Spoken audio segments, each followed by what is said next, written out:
បាទជំរាបសួរនេះកងអេមបាទ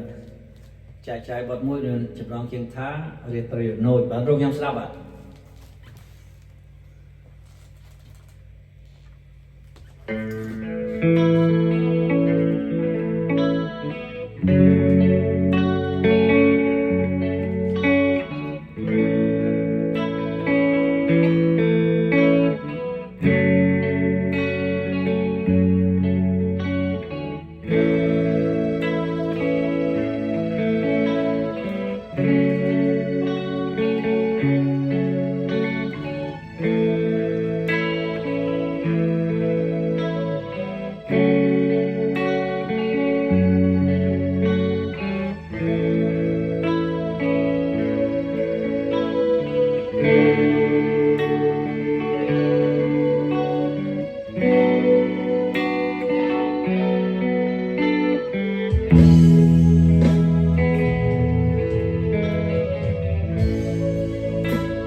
ដូចជាត្រី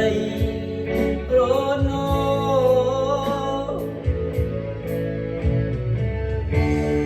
មានរស្មីក៏មិនដូច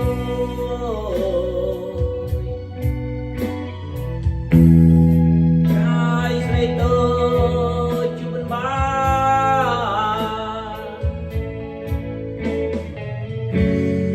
បើសំដីមានន័យហួង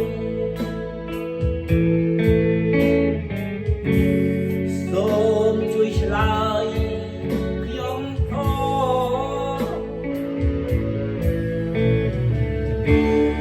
ថា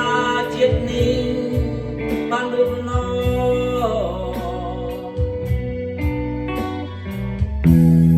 ដែលប៉ុនប៉ងជាគូ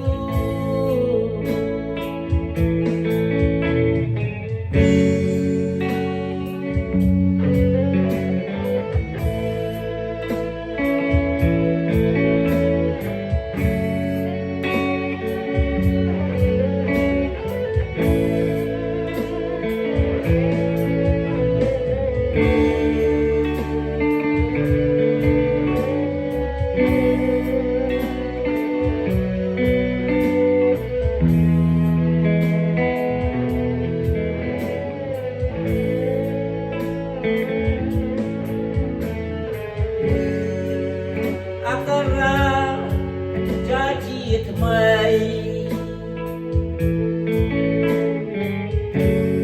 ដូចជាត្រីរណោ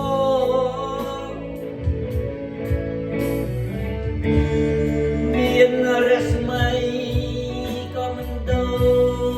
ចកាលស្រីដូចជួបនឹងបង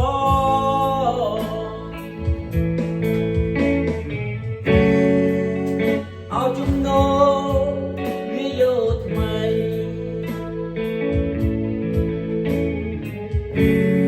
ក៏នៅក្តីអាឡ័យ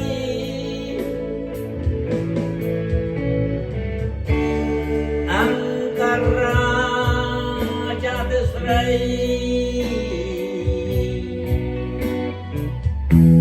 ក្នុងរាត្រីរណោ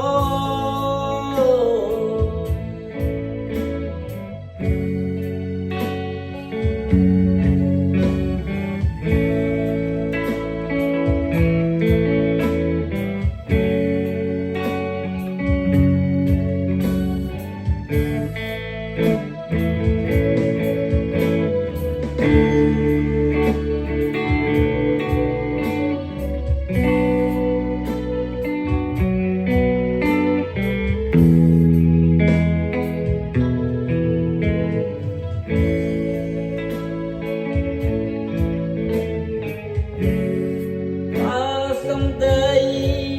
មានន័យហួង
បាទរៀននៅណូចសូមលំអរកាយពីកងអេមហើយបាទសូមអរគុណបាទ